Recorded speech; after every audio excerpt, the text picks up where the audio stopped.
Estamos aqui com o Coronel Stanelles, pré-candidato à Prefeitura de Caraguá, na sabatina Rede TVS Eleições 2024. Queria que você falasse um pouquinho de você antes, Stanelles, para o pessoal ir conhecendo a sua história, por favor. Bom, eu sou o Coronel Stanelles, Eduardo Stanelles, né? Eu sou filho de uma família de caiçaras, muito antiga, que está aqui no litoral desde o tempo do Império. Meu bisavô era pescador, ele pescava para suprir o presídio da Ilha Anchieta, em Ubatuba, com peixes, ele era contratado pelo presídio, como outros pescadores. O meu avô era escrivão do presídio, meus tios eram soldados da Força Pública, tomavam conta dos presos, trocaram tiros com os presos na época que teve a rebelião. E o meu pai nasceu na ilha. Meu pai é o Coronel Aquino, né? Ele, caiçarão de Caraguatatuba também. Ele implantou o 20º Batalhão de Polícia Militar, que é o batalhão que cuida da segurança do Litoral Norte. Em 1980, ele inaugurou o batalhão, né? A antiga sede ficava em São Sebastião. Depois, em 2010, a sede veio para Caraguatatuba. E eu segui a carreira dos meus pais, né? Acabei prestando concurso para a Polícia Militar, para a Escola de Oficiais. Me formei em 89, em 1991 eu vim comandar o posto de bombeiros de São Sebastião, que era um postinho incipiente, era uma oficina mecânica que tinha sido alugada, o prédio de uma oficina mecânica caindo aos pedaços, tinha 4 viaturas, 27 bombeiros, né? E uma cozinheira da prefeitura, a Dona Maria, né? E a gente, com esses 27 bombeiros, com aquelas viaturas velhas caindo aos pedaços, a gente atendia o litoral norte inteiro do estado de São Paulo. Devia ser uma loucura atravessar esse litoral, que não tinha as estradas que tem hoje, né? Não, era tudo muito precário. Imagina você, quando você pegava aquela saída de praias de Ubatuba, e a gente pegava um incêndio em Ubatuba, por exemplo, a gente não conseguia chegar. Quando chegava lá, tinha queimado tudo. Era um absurdo, né? A gente atendia Caraguá, Ubatuba, Ilhabela, né? E São Sebastião, a partir de São Sebastião. Então era tudo muito longe. E aí eu comecei a fazer um trabalho para a implantação de postos de bombeiro em todo o litoral norte, né? Então funciona assim, é uma parceria entre o Estado e o município, é um convênio, né? E eu ia nos prefeitos, convencia os prefeitos da importância deles participarem. Depois eu fazia um documento para o governador, né, que eu fazia para o meu comandante, e o documento ia subindo escalões superiores até chegar no governo do estado. E eu colocava as estatísticas de morte, de incêndio, de perdas materiais e tudo, até convencer o governador da importância de se investir nessa parceria. E aí era firmada uma parceria, eu corri atrás da documentação nas prefeituras, porque os prefeitos também não sabiam o que era necessário. Eu era como se fosse um corretor de imóveis, né? O corretor, ele aproxima o vendedor do comprador e faz o negócio acontecer. E eu fazia o negócio acontecer. Em 1999, nós implantamos o posto de bombeiros de Caraguatatuba. Quem desenhou a planta do quartel do bombeiro fui eu, né? Na época eu tinha um comandante, que era o Coronel Sebastião de Souza Pinto, e ele falou assim, ele era engenheiro, inclusive, ele falou, Stanelles, o que você consegue desenhar nesse projeto de um galpão pré-moldado? Vamos tentar fazer um galpão pré-moldado para baratear o projeto e a obra sair mais rápido, porque depois que você cobre, você pode trabalhar com sol, com chuva, não tem problema. E aí eu bolei o projeto, fiz o desenho do projeto, nós marcamos uma comissão de oficiais para analisar o projeto, para discutir os detalhes, o que poderia ser melhorado, né? E o coronel assinou como engenheiro da obra, né? Como o engenheiro do projeto, né? Porque ele tinha CREA, ele era engenheiro. E aí foi feito o projeto. Esse projeto, ele foi copiado por vários estados do Brasil. Se você for em Caçapava, você vai ver um quartel igualzinho ao nosso aqui. Então ele foi copiado pela praticidade, um negócio que surgiu aqui em Caraguatatuba, né? E aí nós implantamos, pela necessidade da própria cidade, né? Da própria cidade. Então nós implantamos em 99 o bombeiro em Caraguá. No ano 2000 eu fiz uma parceria com a Petrobras. O presidente do terminal, o gerente do terminal, era o Luiz Alberto de Faria Franco, muito amigo meu, um mineirinho. E ele ficava em São Sebastião e eu saía com ele para conversar e tudo. E aí fizemos uma parceria e acabamos montando o projeto, o quartel de bombeiros em São Sebastião no ano 2000, inauguramos. Em 2005 eu estudava direito no módulo com o Eduardo César, que era presidente da Câmara Municipal de Ubatuba. E eu falava com ele, falava, Eduardo, se você ganhar a eleição, nós vamos implantar um bombeiro lá em Ubatuba. Aí ele falou, não, vamos sim. E ele ganhou para prefeito. E a gente acabou, através dessa parceria, implantando o bombeiro em Ubatuba em 2005. Em 2011, a gente implantou com o Toninho Colucci, em Ilhabela, O Colucci era capitão da polícia, dentista, né? E a gente tinha um contato bastante próximo na Operação Verão, a gente trabalhava junto. E aí eu falei, Toninho, se você ganhar para prefeito, nós vamos implantar o bombeiro lá. E fizemos todo o processo e implantamos lá. Então, o meu pai, ele implantou o policiamento no litoral norte e eu implantei o bombeiro nos setores de incêndio, resgate e salvamento. Não da praia, a praia não fui eu, a praia já existia, né? Salvamento marítimo. Mas todo o resto, que é incêndio, resgate e salvamento, a gente acabou implantando. Então, a gente tem uma longa história aqui no litoral. Que é uma das áreas mais sensíveis, né, do bombeiro, que o trabalho de praia dá para ser até feito por bombeiros civis. Mas essa parte de incêndio e resgate tem que ser da corporação mesmo, né? Existe uma parceria, né? Todos os anos a Petrobras faz uma parceria com a prefeitura, com o estado, e eles contratam guarda-vidas temporários para fazer esse serviço. Eles são qualificados pelo Corpo de Bombeiros, né? Recebem um treinamento e são contratados. Inclusive, existe um projeto nosso de expandir esse serviço de guarda-vidas, né, para toda Caraguatatuba, mesmo fora da temporada, com o apoio da prefeitura e tudo mais. É um projeto de segurança, porque se nós somos uma cidade turística, imagine você, qualquer clube hoje que tem uma piscina, pela lei é obrigatório você ter um guarda-vidas. E nós temos uma piscina natural aqui imensa, que é o Oceano Atlântico, né? Então nós temos que prover essa segurança para a população. E durante o ano inteiro. Eu acho muito importante esse papel da... Eu gosto muito de parcerias também com os civis, né? Eu sou um defensor do bombeiro voluntário. A minha monografia, quando eu fiz o mestrado em Ciências Policiais de Segurança e Ordem Pública, foi justamente isso, né? A implantação de postos de bombeiro com voluntários. Eu fiz uma análise jurídica disso, né? Então, assim, segurança é fundamental para a cidade. E eu também fui, depois que em 2012, eu fui promovido a major, aí eu fui ser o subcomandante do Corpo de Bombeiros em toda a região do Litoral Norte, Serra da Mantiqueira e Vale do Paraíba. E depois eu fui sendo promovido, fui crescendo na carreira, né? E cheguei a coronel da Polícia Militar. Como coronel, eu fui comandante da região metropolitana de São Paulo, são aquelas 38 cidades em volta da capital. Eu fui também subcomandante da região da capital, né? E fui diretor de Polícia Comunitária e Direitos Humanos. Então eu comandava o PROERD em todo o estado de São Paulo, eu comandava o policiamento comunitário em todo o estado de São Paulo, né? Todas aquelas ações da Polícia Militar, vizinhança solidária, tudo era sob nosso comando, né? E por último, eu fui comandante do CPI-1, que responde pelo Litoral Norte, Serra da Mantiqueira e Vale do Paraíba. O meu pai foi o primeiro caiçara a comandar o Comando de Policiamento do Interior 1, e eu fui o segundo caiçara, né, a comandar essa região. Então é até bonito, porque quando você entra na sala do comando, tem a galeria dos ex-comandantes.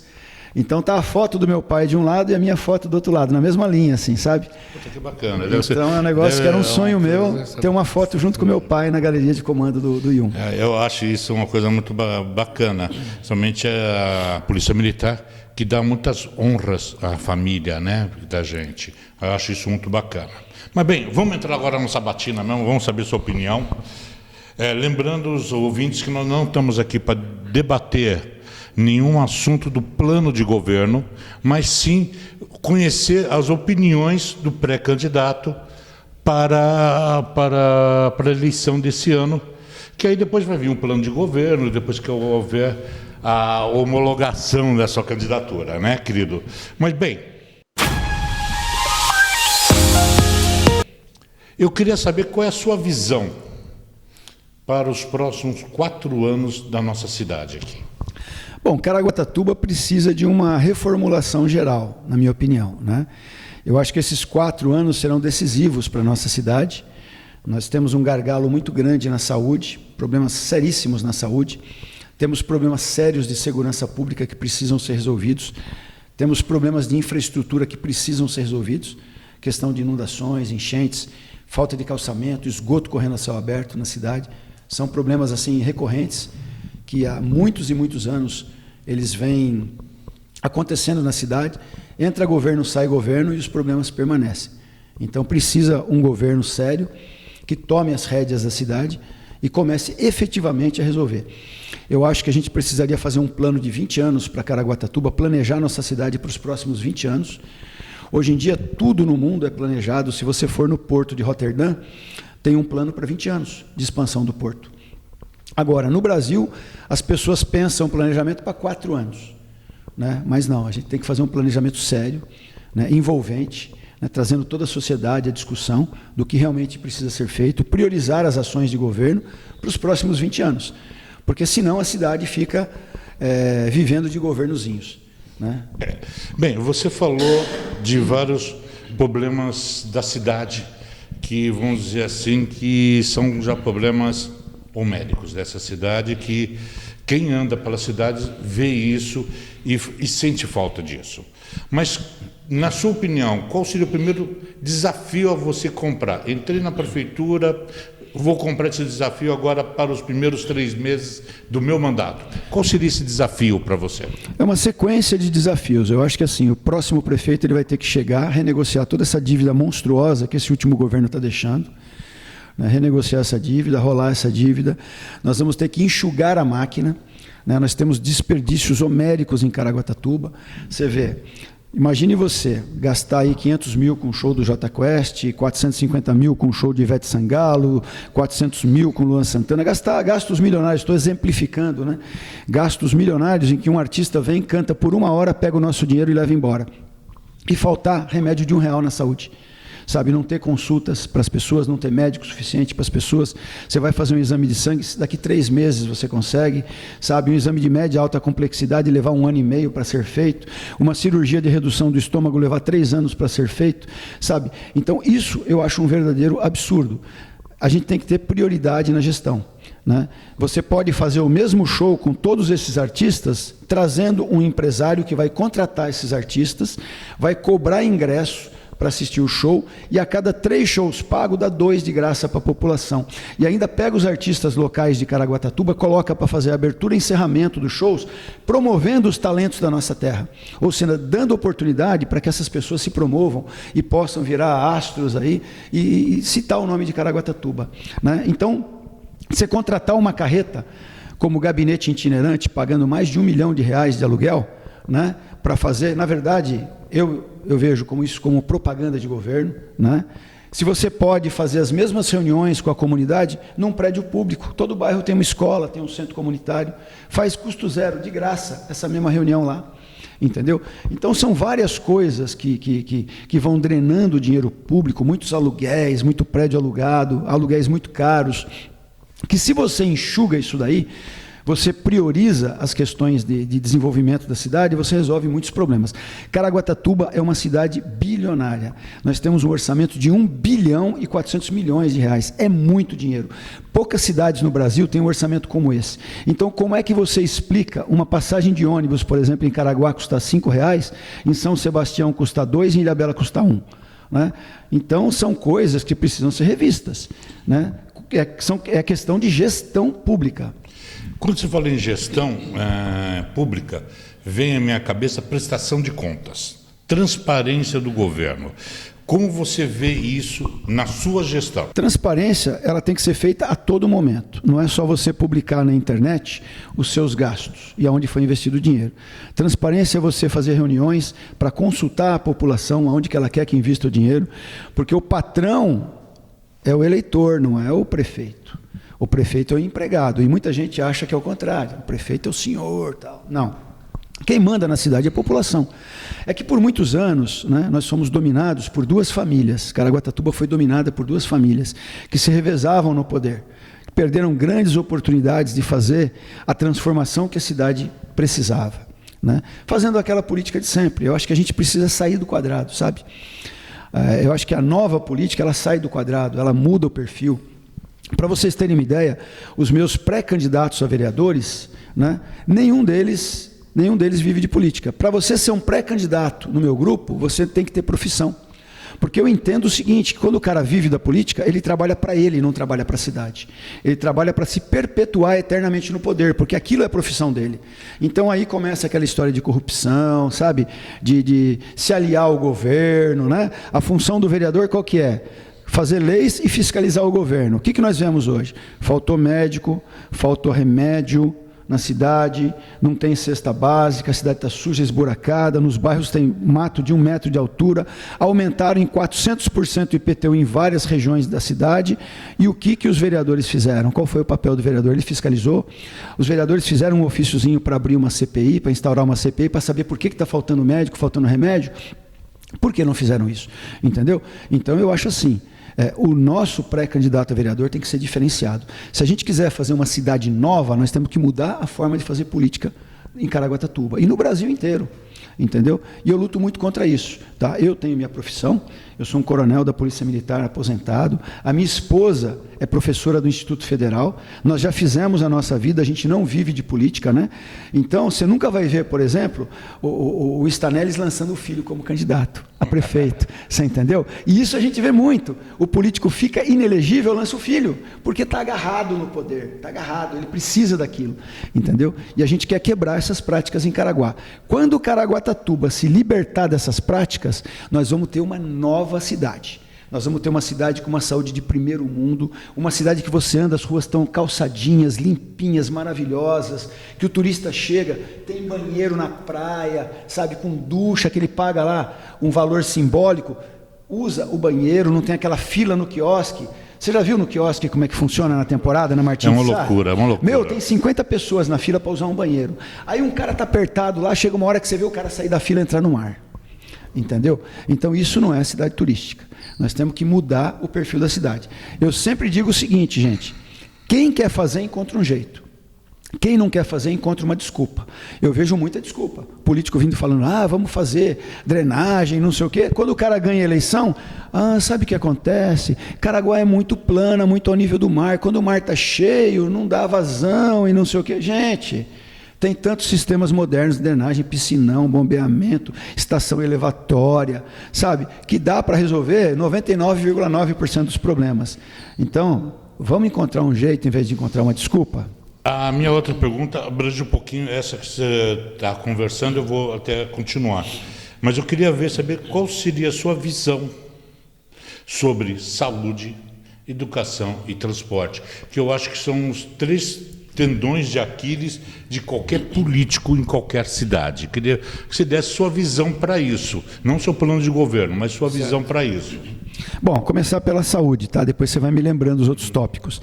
Saúde é o seguinte, a saúde está um caos, precisa ser reformulado o sistema de saúde, né? A gente precisa, Caraguá precisa de melhorar o salário dos médicos para que a gente faça concurso público e tenha médicos aqui. A gente tem que estimular a vinda de faculdades de medicina para a cidade, porque vem o aluno da faculdade, se forma na cidade, pega amor pela cidade e quando a prefeitura faz um concurso, ele quer ficar na cidade, né? Porque o nosso salário é muito baixo. Então hoje o cara vai para São Sebastião, o cara vai para Ilhabela, ele ganha o dobro de Caraguá.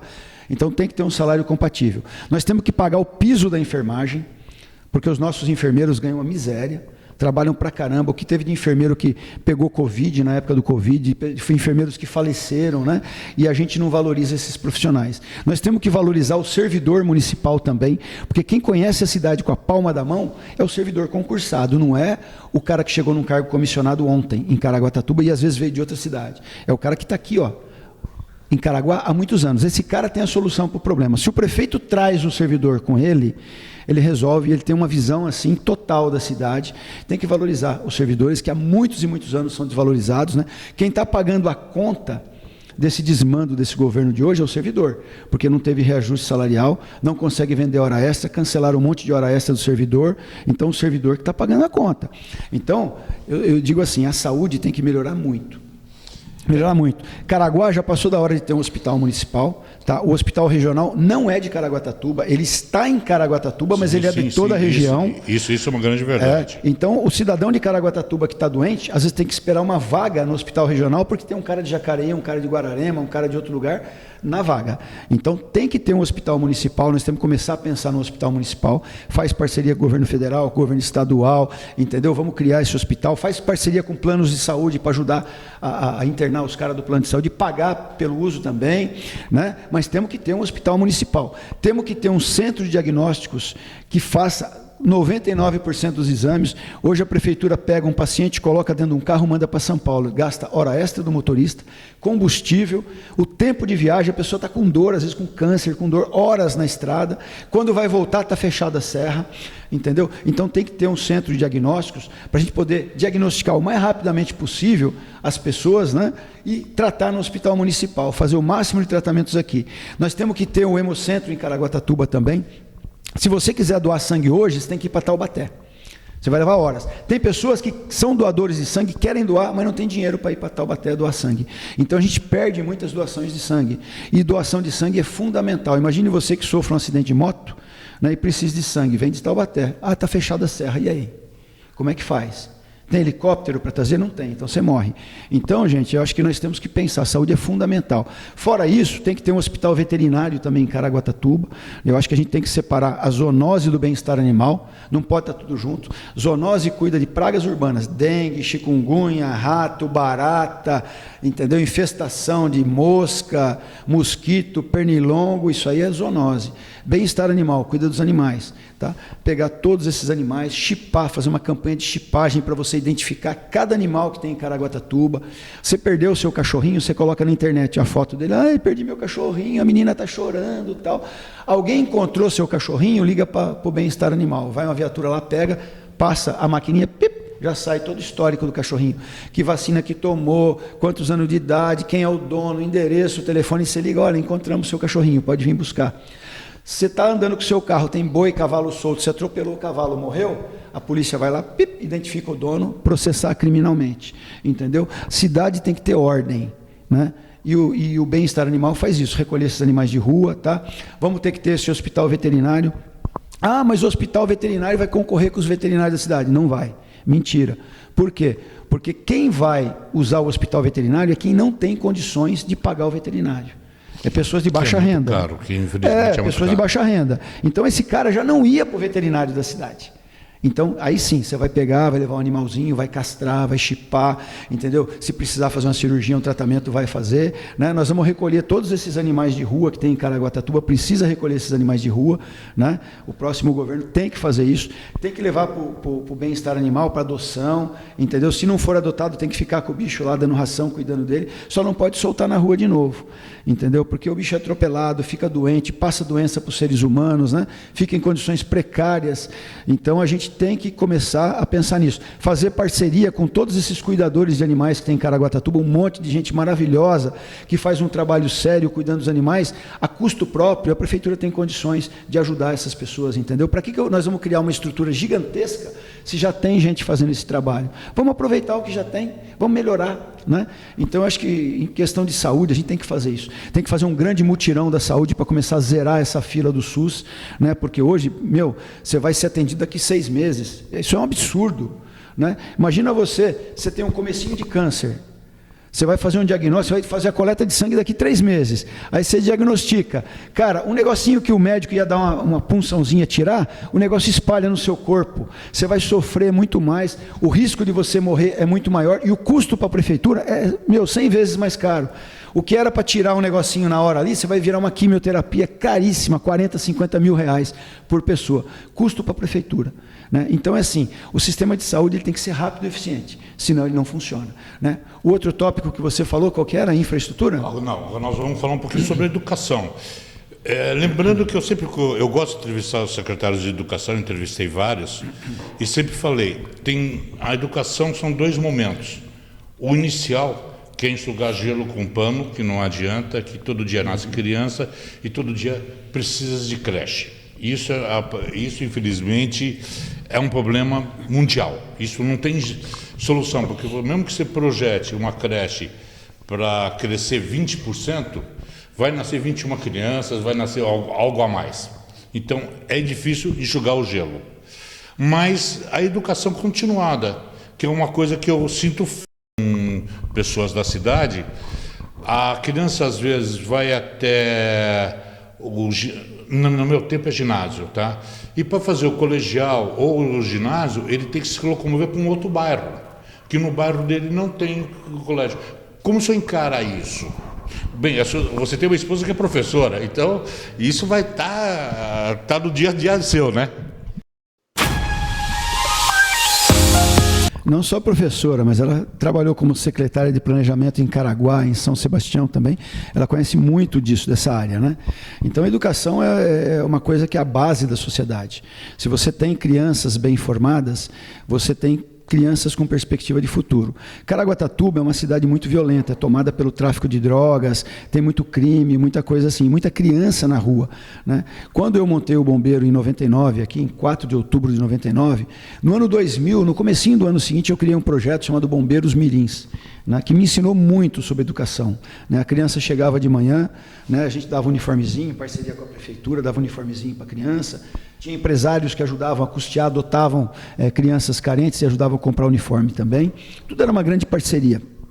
E aí, a criança chegava de manhã, hasteava a bandeira, cantava o hino nacional, tinha aula de ordem unida, primeiros socorros, judô, capoeira, artesanato, reforço escolar, prevenção de incêndio. Era muito legal o curso, muito legal. E as crianças amavam o curso. E era legal assim, porque o que a criança aprendia de aula de primeiros socorros, ela ia na escola e contava para os amiguinhos, ela ensinava como fazer primeiros socorros nos amiguinhos. Teve muitas crianças que salvaram o irmãozinho que estava engasgado com bala, ia morrer, ela lembrou da manobra de desobstrução de vias aéreas, salvou o irmão. Teve vários casos dessas crianças promoverem ações de salvamento, né? Teve o professor Milton Ribas, não sei se você lembra do Milton Ribas, ele veio no quartel me contar, falou: Stanelis, aconteceu um negócio incrível na minha aula hoje. O ventilador pegou fogo, ele estava girando e pegando fogo. Eu catei um balde com água e ia jogar no ventilador. O aluno era bombeiro mirim. Ele falou: para, professor, esse daqui é um incêndio classe D, material elétrico energizado. Se o senhor jogar água, o senhor vai tomar um choque, pode ter uma parada cardíaca. Tem que desligar a chave geral primeiro. Aí eu fui lá, desliguei, joguei água, apaguei. Falou: o cara me salvou. O bombeiro mirim me salvou. Então aconteciam coisas assim todo santo dia. Vinha pai, vinha mãe e falava assim: Stanelis, o que você fez com meu filho? Ele era rebelde, ele brigava com todo mundo, falava palavrão. Agora ele acorda: bom dia papai, bom dia mamãe. Arruma a caminha dele, o quartinho dele está tudo arrumadinho. Ele tirava 3, 4 de nota, agora ele tira 10. Ele é o melhor aluno da sala. O que você fez com ele? Gente, criança é que nem uma esponja, ele chupa tudo que tem em volta. Se ele está num ambiente que é violência, crime, pedofilia, roubo, ele vai ser isso daí, é isso que ele tem para chupar. Se ele está num ambiente que você fala: você consegue, você é bom, estuda que você vai vencer na vida, é isso que ele vai ser. 3.000 crianças passaram pelo Bombeiro Mirim e não perdemos nenhuma. Por isso que eu defendo o projeto de educação em tempo integral. Você pega esses bairros mais violentos, dominados pelo tráfico, o pai trabalha, a mãe trabalha, o filho, quando não está na escola, está na rua. Na rua tem crime, tem pedofilia, tem tráfico. A criança ainda está passando fome, não se alimenta direito. O que ela vai fazer? Vai virar aviãozinho do tráfico. Daqui a pouco está lá como fogueteiro, como aviãozinho do tráfico. Daqui a pouco ele é apreendido pela PM, pela Polícia Civil, pela Guarda Municipal, vai lá para a Fundação Casa, ele vai piorar o comportamento dele. Daqui a pouco ele está no CDP, é maior de idade. Daqui a pouco ele sai do CDP, acabou a pena dele, tem um luminoso piscando na testa, ex-presidiário, ninguém contrata o cara, ele está passando fome, ele vai fazer o quê? Voltar para o crime. Então, se a gente não cortar, usando educação, não cortar esse ciclo do crime, você não diminui o crime na cidade. Então você pega essa criança, ela chega na escola, né? Você não consegue implantar a educação em tempo integral na cidade inteira assim, mas você tem que mapear os lugares mais violentos e as prioridades. A criança chega de manhã, ela toma um café reforçado, tem um lanchinho antes do almoço, tem um almoço reforçado, tem um lanche à tarde, tem janta. Tem criança que não tem que comer em casa. E muitas crianças que não têm que comer em casa, de barriga vazia, você não aprende. Aí você vai ter as aulas normais, depois você vai ter aula de teatro, dança, né? Você vai ter aula de música, você vai ter aula de esporte, você vai ter psicoterapia em grupo, você vai colocar as crianças todas num pátio com um psicólogo, fazendo terapias em grupo, mapeando problemas de crianças que são abusadas sexualmente por parentes, crianças que apanham demais em casa. Você vai chamar o pai e a mãe para conversar. Tem casos que você vai ter que chamar o conselho tutelar, entendeu? Você vai ter aula de finanças domésticas, de empreendedorismo, entendeu? Você vai ter aula de informática, você vai aprender inglês, você vai aprender espanhol, você vai aprender libras. Eu acho que nós temos que formar cidadãos completos para o mundo, entendeu? Não é só dar a formação escolar, é a formação psicológica também para as pessoas, né? Então, assim, eu aprendi isso com o Bombeiro Mirim, foi um grande sucesso. De 3.000 crianças, não perdemos nenhuma para o tráfico. Hoje eu encontro com essas pessoas, um é bancário, outro virou soldado da PM, outro está como sargento do Corpo de Bombeiros, outro é empresário, né? Gente do bem. Então prova que é possível. E para esses ex-detentos ou os que estão cumprindo pena no CDP, qualificação profissional também. Não é ensinar o cara a costurar a bola, ensina o cara no que precisa na cidade. Eu tenho um amigo que tem um restaurante e ele colocou um cartaz assim: preciso de cozinheira. Apareceram 30 mulheres como cozinheiras, candidatas à vaga. Nenhuma tinha um diploma.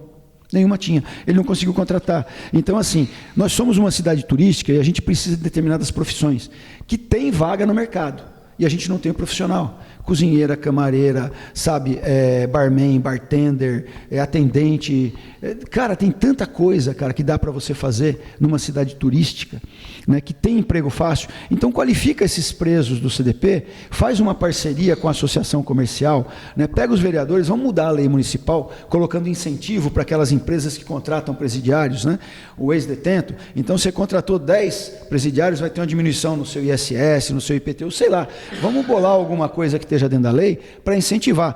Porque o cara sai da cadeia, ele vai ter um emprego, ele não vai precisar voltar para o crime. Então, naturalmente, você começa a diminuir a violência na cidade, né? Lógico, nós vamos ter atividade delegada, o prefeito reduziu, era 20 policiais por dia, ele reduziu para 6 quando criou a guarda. Legal, a guarda é importante, vamos fortalecer a guarda, vamos qualificar a guarda, mas também tem que aumentar a atividade delegada, para uns 40 policiais por dia, a prefeitura dando viatura para a polícia, voltar a fazer ronda nos bairros, colocar câmeras de segurança no bairro inteiro. Hoje em dia você contrata empresas que vendem a imagem, você não precisa comprar câmera, é muito mais barato. Tem câmera que filma e tem câmera que tem um leitor de placas para detectar veículo roubado e furtado. Tem que ter as duas. Por quê? Você tem uma câmera no bairro, o cara cometeu um roubo ali, assaltou a menina, levou o celular dela, está filmado o sujeito. A polícia civil, quando ela fizer o boletim de ocorrência, ela vai acessar a imagem daquela câmera, opa, já tem a imagem do criminoso, vai lá e prende o cara. Facilitou a investigação. O juiz, quando for condenar o cara, não é a palavra da menina contra a palavra do cara, indúbio pro réu, liberta o cara. Não, tem imagem provando que o cara cometeu o crime. Ele vai preso mesmo. Então, assim, tem muita coisa que você pode fazer para melhorar a vida das pessoas. Quando, por exemplo, ambulante, por exemplo, né? Quem são os ambulantes de Caraguatatuba? 10% é de Caraguá, o resto é de outra cidade. Porque a licença para ambulante, quando a prefeitura disponibiliza a licença, vem gente de todo lugar pegar licença para ambulante. Né? Esses caras que são de São José, Jacareí, Caçapava, eles não vêm aqui o ano inteiro, eles vêm só na temporada, vendem bastante, enchem o bolso de dinheiro, pegam o nosso dinheiro e levam embora. E o nosso ambulante, a prefeitura fica prendendo mercadoria porque não conseguiu licença. Fica lá dando pau nos ambulantes, prendendo mercadoria. Vamos mudar a lei municipal. O ambulante é a primeira profissão de uma pessoa que está em necessidade. Tá? Se o cara está vendendo pastel, está vendendo pipoca, está vendendo milho verde, ele não está vendendo droga na biqueira. Ele está trabalhando honestamente para sustentar a família dele. Daqui a pouquinho ele começa a ganhar dinheiro, entendeu? Aí ele já contrata mais uma pessoa, daqui a pouquinho, em vez do carrinho, ele já aluga uma sala, um prédio, já monta uma pastelaria, uma pizzaria e vai crescendo na vida. Então é a primeira profissão, a gente tem que dar essas vagas para as pessoas da cidade. Como é que você faz isso? Você não pode restringir, a Constituição fala, não posso dar licença só para o cara que é da cidade, a licença é para todo mundo. Legal, só que você cria uma lei que o cara tem um ponto fixo que ele tem que estar e ele tem que marcar ponto 6 dias da semana. Se ele faltar 3 dias no mês, ele perde a licença dele. Quem que vai conseguir cumprir os 6 dias da semana? Quem mora na cidade. Então, automaticamente, ou o cara muda e vem para Caraguá, né? Ou o cara é da cidade. Então, você vai prestigiar o ambulante de Caraguatatuba. Tem um monte de medidas que vários governos passaram e nunca se preocuparam, mas que pode mudar o perfil da segurança pública, inclusive com a educação, qualificando as pessoas.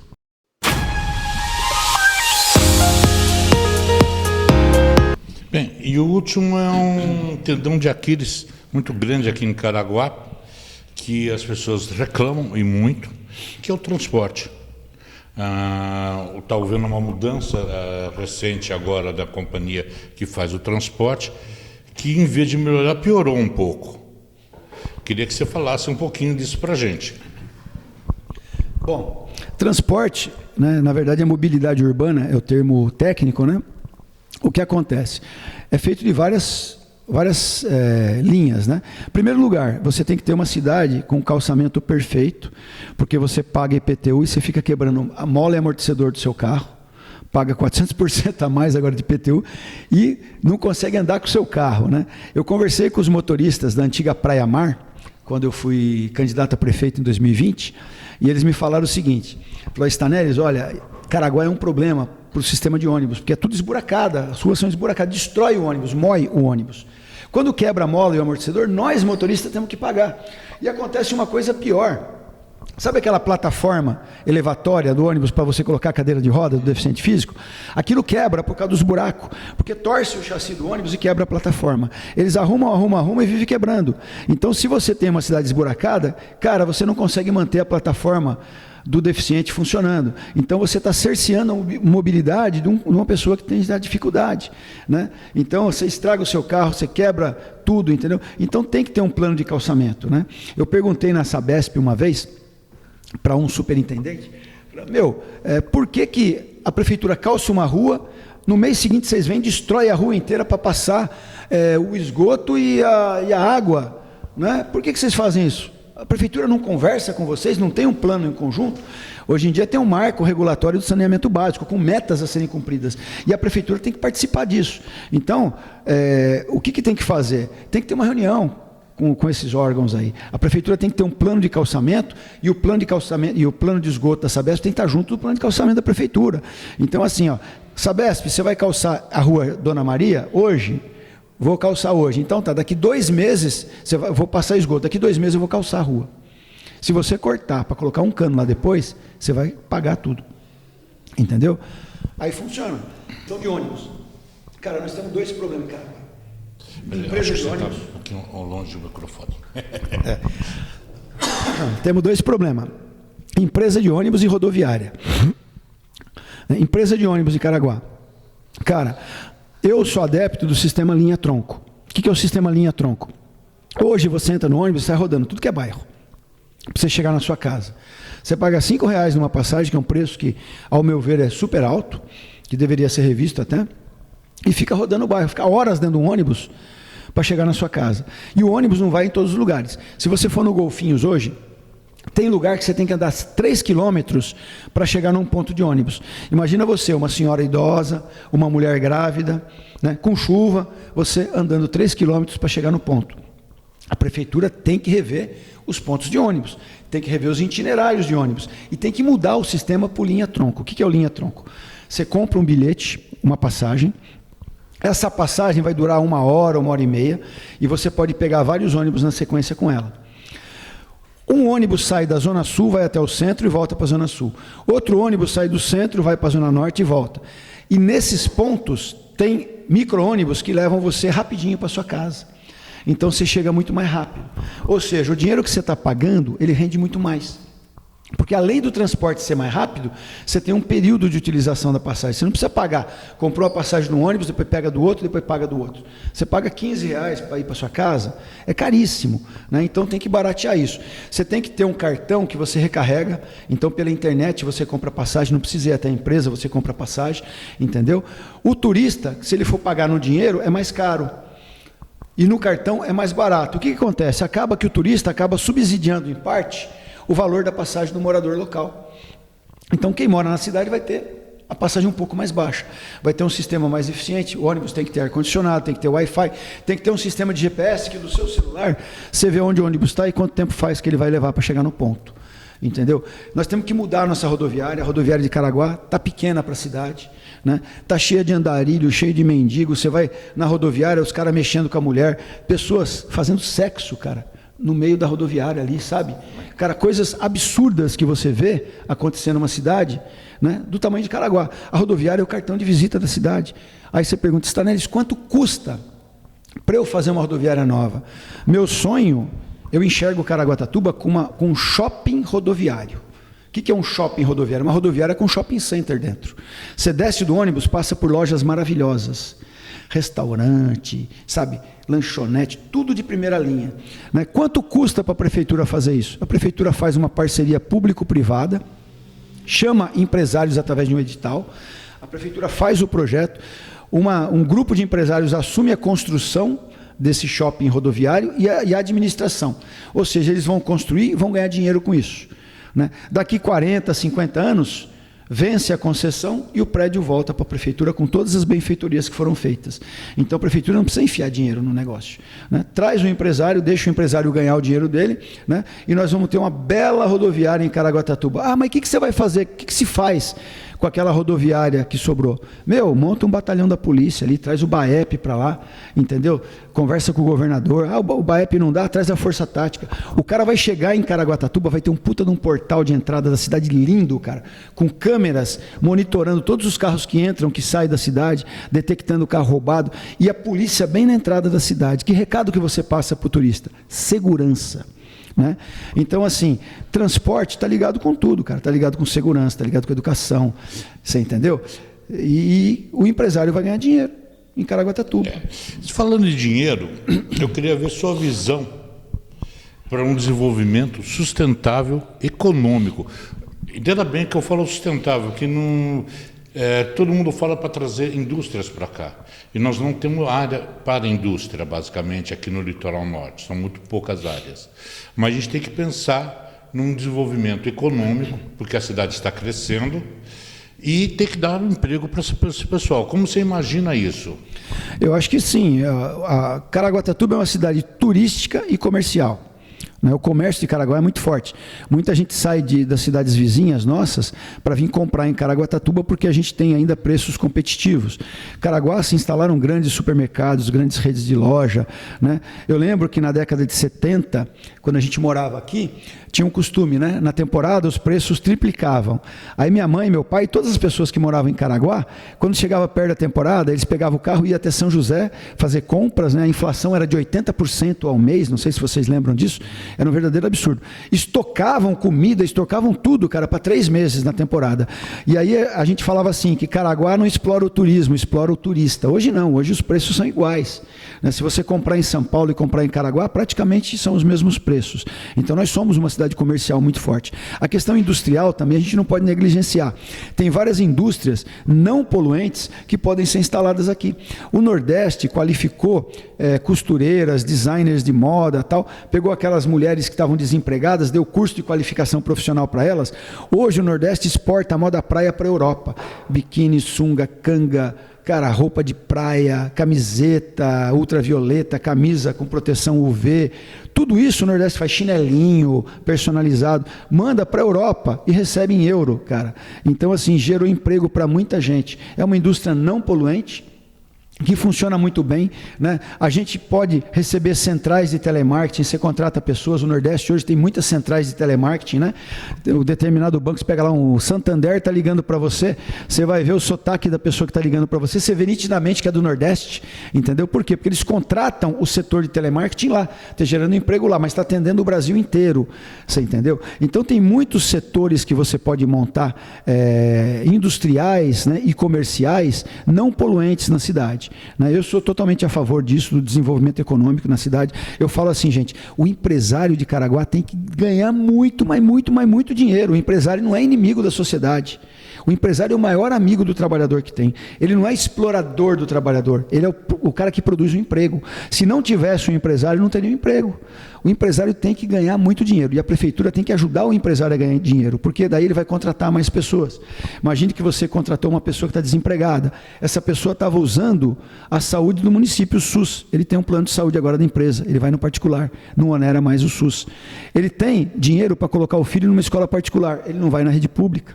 Você entendeu? Então, assim, você melhora a qualidade de vida das pessoas quando você gera emprego, né? Eu sou contra o assistencialismo desenfreado que é feito no país aí, principalmente que o pessoal da esquerda vem fazendo, né? Porque você cobra impostos absurdos do empresário, você tira o dinheiro de circulação. Num país capitalista, o que produz o capital, o dinheiro, é o investimento. Então, se você tem dinheiro para você investir, modernizar seus processos, baratear o seu produto, você se torna economicamente competente, você ganha venda, você vende mais. Se você não tem, porque o governo está tomando todo o seu dinheiro através de impostos absurdos, você não cresce. O teu competidor vai ganhar de você, você vai quebrar. Os teus empregados vão ficar desempregados, vão parar no assistencialismo do governo, no Bolsa Família. O governo vai ter um custo maior, vai ter que aumentar mais impostos para suprir, vira uma bola de neve de desgraça. Foi assim que aconteceu na Venezuela, foi assim que está em Cuba.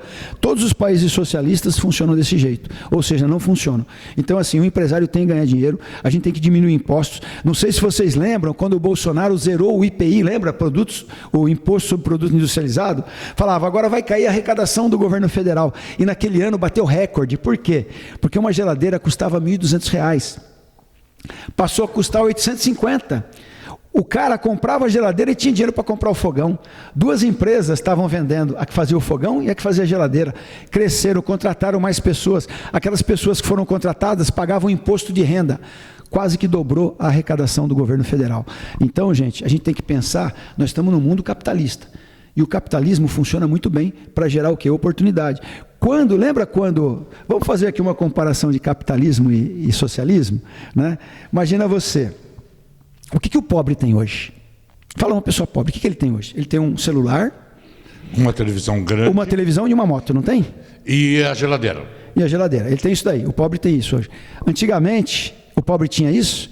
Não. Não tinha telefone, por quê? Porque era companhia telefônica. O telefone custava o preço de um carro. Só o rico tinha telefone. Hoje o pobre tem celular, gente.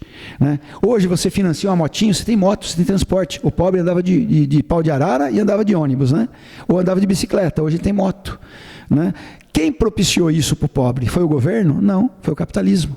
Foi o capitalismo. Quando o governo desestatizou a telefonia no Brasil, que entrou em empresa privada, caiu o preço do telefone. Né? Preço da moto caiu, preço do carro caiu. Hoje todo mundo tem televisão. Né? Agora, o que o governo tem que fazer é assim, aquelas pessoas que não têm moradia própria, o governo tem que financiar a moradia própria para a pessoa. Em 8 anos desse último governo, quantas casas ele construiu? Nenhuma. Em compensação, em 2022, nós batemos recorde de degradação da Mata Atlântica. Por quê? Invasão. O cara não tem onde morar, ele começa a grilar morro, grilar área, entendeu? Ele desvia curso d'água, impermeabiliza o solo de forma irregular e você tem inundação nos bairros. Então, assim, se a gente fizer, o governo fizer o que é função do governo fazer e deixar a iniciativa privada fazer o que é função dela, o Brasil anda, o Brasil vira país de primeiro mundo.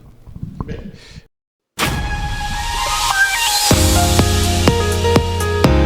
As outras perguntas eu ia falar justamente sobre isso, tá? Que eu queria saber sobre a gestão ambiental, que Caraguá tem ainda e Mata Atlântica aqui no litoral norte. Queria que você falasse como você vê a parte ambiental, isso incluindo o nosso lixo. Queria que você incluísse o lixo, que em Caraguá é um grande problema, o lixo urbano, que também é a parte que a gente tem que repensar muito bem sobre isso. Bom, lixo é fonte de corrupção em muitas cidades do Brasil. O que acontece, né? O cara vem com aquele caminhãozão, faz uma parceria com a empresa, pesa 100 toneladas de lixo e fala que transportou 200 e racha com o governo uma parte. Isso acontece, eu não estou falando Caraguá, estou falando nível Brasil, tá bom? Nível Brasil. Não vou acusar ninguém, não vou fazer nenhuma... Estou generalizando, tá? Nível Brasil. Então, isso muito é uma político... característica Brasil, não estamos falando da cidade, né? Vou deixar isso bem claro. Brasil, tá bom? Então, o que acontece? Isso acontece por quê? Porque os governos não querem resolver o problema do lixo. Tá? Eu acho... Bom, problema agora de Caraguatatuba, agora vamos vir para Caraguatatuba. Caraguatatuba não pode ter aterro sanitário, porque o lençol freático nosso é muito aflorado. O aterro sanitário vaza aquele chorume, contamina a água e você perde a água da cidade. Então não pode ter. Então nós temos que transbordar o lixo, transportar para outra cidade. Tá? O que você pode fazer para melhorar essa situação? Em primeiro lugar, começar a trabalhar com reciclagem. Mas reciclagem séria, começando com a educação escolar de base, ensinando a criancinha lá a não jogar, a separar o plástico do alumínio, não misturar com o orgânico. Na escola ter as lixeirinhas coloridas. Em casa ele ensinar o papai e a mamãe dele como é que faz. Sabe? A gente ter programas de conscientização pelas rádios, pelos veículos de comunicação, falando sobre isso, né? Você criar cooperativas, uma cooperativa na Zona Norte, uma no Centro, outra na Zona Sul, para fazer uma reciclagem em grande escala, grande volume, tudo com máquinas modernas e tal. Porque o que acontece? Imagina você separou plástico, papelão, alumínio e matéria orgânica. O cara que compra o plástico, ele vem buscar, você não precisa pagar o transporte daquele plástico, daquele papelão. Então você diminui a quantidade de lixo que vai ser transbordada. Então você vai pagar menos no transporte do lixo. O material orgânico, você faz uma compostagem e gera um adubo de primeira qualidade. E você pode ainda pegar os agricultores da cidade, certificar esses agricultores em agricultura orgânica, aquela que não usa químicos, não usa veneno, não usa nada disso. O produto orgânico, ele custa muito mais caro, quase o dobro do produto normal. E a prefeitura ainda pode comprar o produto orgânico dos agricultores para colocar na merenda escolar de Caraguatatuba, ou seja, melhorando a qualidade da alimentação dos estudantes, ajudando o produtor rural a vender o produto dele mais caro, num valor mais justo, entendeu? Fixando o produtor rural na terra. Cada vez que um agricultor desiste de produzir e ele sai do campo, o que acontece? Ocorre uma invasão. Os caras invadem aquela área, favelizam aquela área, o tráfico se estabelece naquele local.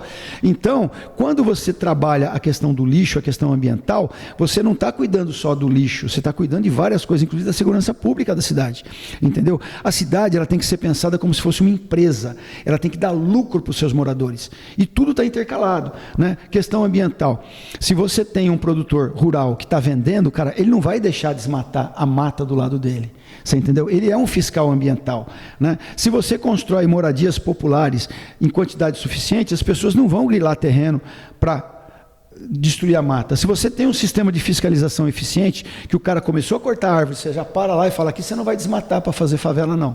Bota o cara para correr, você não tem favelização da cidade, você não tem destruição da mata. Tem muita coisa que você pode fazer. Outra coisa, nós temos uma poluição ambiental grande em todas as cidades brasileiras. Por que a gente não coloca ônibus elétricos em Caraguatatuba?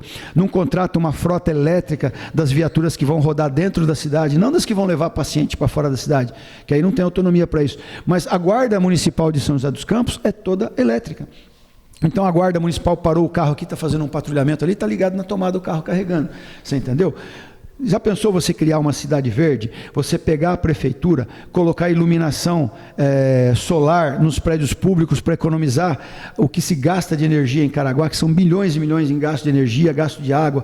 Coloca um sistema de recuperação de água, de chuva, para você dar descarga nos banheiros e tal. Você diminui o gasto que você paga para a Sabesp, que é altíssimo. Esse dinheiro você usa para educação, para saúde, para segurança.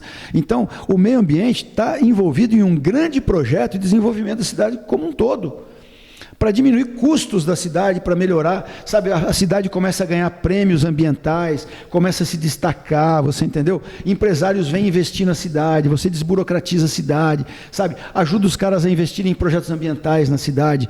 Então isso precisa ser feito, e eu nunca vi ninguém dessas duas famílias que dominaram a política por 30 anos em Caraguá fazer isso. Bem, Coronel, mais uma pergunta, tá? Que não estava na sabatina, mas eu vou fazer essa pergunta, que seria a parte de habitação. Tá? Por quê? Caraguá, o litoral norte, tem uma tendência de imóveis de alto padrão. Tá? E a gente precisa também de imóveis de baixo padrão que não estão sendo investidos aqui na nossa cidade. Qual seria a sua política pública para isso? Bom, eu acho assim, a prefeitura tem que cuidar do zoneamento urbano, né? Nós temos que permitir o desmembramento de terrenos. Então hoje você tem um loteamento em alguns lugares que você não pode dividir o terreno, né? O terreno tem que ser no mínimo 250 metros, tem lugar que é 360 metros, né? Se você não permite o parcelamento desse terreno, dividir em 2 lotes, você não consegue criar casas, moradias populares, casas financiadas pela Caixa Econômica Federal, casas do Minha Casa Minha Vida, casas pelo CDHU, você não consegue fazer isso. Então nós temos que rever esse parcelamento, né? Democratizar mais as cidades, ocupar os vazios urbanos, né? O que acontece hoje, eu vejo muitos governos, né? Eles querem construir moradias populares, então eles pegam financiamento do governo, vão lá para o fim do mundo, lá na periferia da periferia, lugar que não tem nada, no meio de uma fazenda lá, fazem um conjunto habitacional com 500 casas, né? O que custa isso? Lá não tem estrada, lá não chega água, não chega luz, não chega telefone, então não tem uma infraestrutura urbana. O governo tem que construir essa infraestrutura urbana que custa absurdamente caro, esgoto, tudo isso o governo tem que fazer. Não é só a casa que ele tem que fazer, ele tem que gastar nesse investimento, que às vezes chega próximo do valor da construção das casas. Então, a moderna gestão prega hoje sobre a ocupação dos vazios urbanos. O que é isso? A prefeitura tem terrenos perto do centro da cidade, tem terreno nos bairros e tal, cheio de mato. Se você for lá ver, está cheio de mato. Naquele terreno você pode fazer um predinho popular, por exemplo, né? E construir moradias populares naquele lugar. Fica perto do trabalho da pessoa, fica perto da padaria, fica perto do hospital. Ai, mas é uma área nobre, vai colocar a população pobre junto com a população rica, não tem problema nenhum, todo mundo paga imposto, você entendeu? Verticaliza, faz predinho. O Tarcísio, quando caiu lá, a Barra do Saí, Barra do Una, que destruiu tudo, as pessoas ficaram desabrigadas, o que ele fez? Prédios populares. Ainda deu mobiliado, com geladeira, fogão, cama, sabe, completinho. Então por que a gente não faz isso, né? Quando você compara o custo, você vai ver que fica até mais barato, porque você não tem que criar uma infraestrutura que já existe no local. Você entendeu? Você democratizou a habitação. E tem que fazer moradias populares. E outra coisa que acontece, você faz um projeto habitacional com 700, com 1.000 casas, nós temos um CDP aqui em Caraguatatuba. O cara foi preso, ele foi mandado para Caraguatatuba, a família vem junto, para ficar junto com o preso. Né? Aí o que os caras vêm? Você pega esses caras que é quadrilha grande de roubo a banco, de tráfico pesado, nos que os caras têm dinheiro, ele chega numa casinha do CDH e fala, estou comprando sua casa.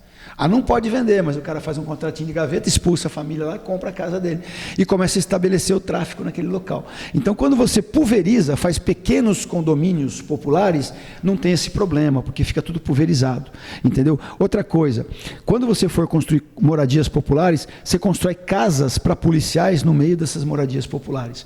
Por quê? Porque sempre vai ter um policial no local, o cara mora lá, então a viatura da polícia passa para fazer uma ronda, para proteger a família do colega, está fazendo segurança daquela região, você entendeu? Tem um policial que está de folga, o outro está trabalhando, depois reveza, então tem sempre um policial no bairro, e o policial, ele é policial 24 horas por dia, se ele está de folga, ele vê um cara cometendo crime, ele vai intervir, ele vai prender o criminoso, então você leva a segurança também para essa região, e tudo monitorado por câmeras de segurança e tal. Então moradia, assim, é um problema nas grandes cidades. Tem dinheiro para dar com o pau para você construir casa popular, tem dinheiro do CDHU, tem dinheiro do Minha Casa Minha Vida, tem financiamento da Caixa Econômica Federal, entendeu? O que você precisa é estimular a construção e liberar, facilitar. E aí as coisas acontecem. Diminui, inclusive, a devastação na Mata Atlântica. Bem, agora deixa eu fazer a última pergunta. Eu acho que, de todas, da Sabatina, eu acho a pergunta mais difícil. Porque falar sobre planos é fácil, falar de nós é difícil. Eu quero saber o que classifica o senhor como um bom prefeito. Qual é a sua visão que vai classificar o senhor como um bom prefeito? Queria que o senhor fosse breve, porque nós já está dando o nosso tempo, né, Oscar? Então, queria que você fosse breve, mas pusesse quais são as qualidades de um prefeito na sua visão e como você se classifica para isso, por favor. Bom, eu me entendo assim, como um bom gestor, pela seguinte forma, eu sei trabalhar em equipe, né? Prefeito nenhum faz tudo sozinho, né? O meu grupo, eu já falei para todas as pessoas do meu grupo, eu não colocaria como secretário, como diretor, uma pessoa que abandonou a bandeira do partido, eu colocaria um técnico, uma pessoa que conhece profundamente aquilo que ele faz. O prefeito sozinho não faz nada, quem faz é a equipe, só que ele é responsável pela montagem da equipe. Se ele monta uma equipe porcaria, ele vai ter uma gestão porcaria, e nós estamos vendo uma gestão porcaria acontecendo hoje em Caraguatatuba. Tá? Não estou dizendo que a equipe é ruim, só estou dizendo que a equipe não está funcionando, porque está faltando remédio, está faltando médico, está faltando tudo, alguma coisa está deixando a desejar. Tá? Nós não vamos deixar a desejar. Tá? O cara produziu, não deu resultado, tchau, troca, vem o próximo, entendeu? Eu sempre fiz isso na minha carreira na Polícia Militar inteira. Fui chefe de um setor de logística da PM que comprava todas as fardas da Polícia Militar, gastava 55 milhões em licitações por ano.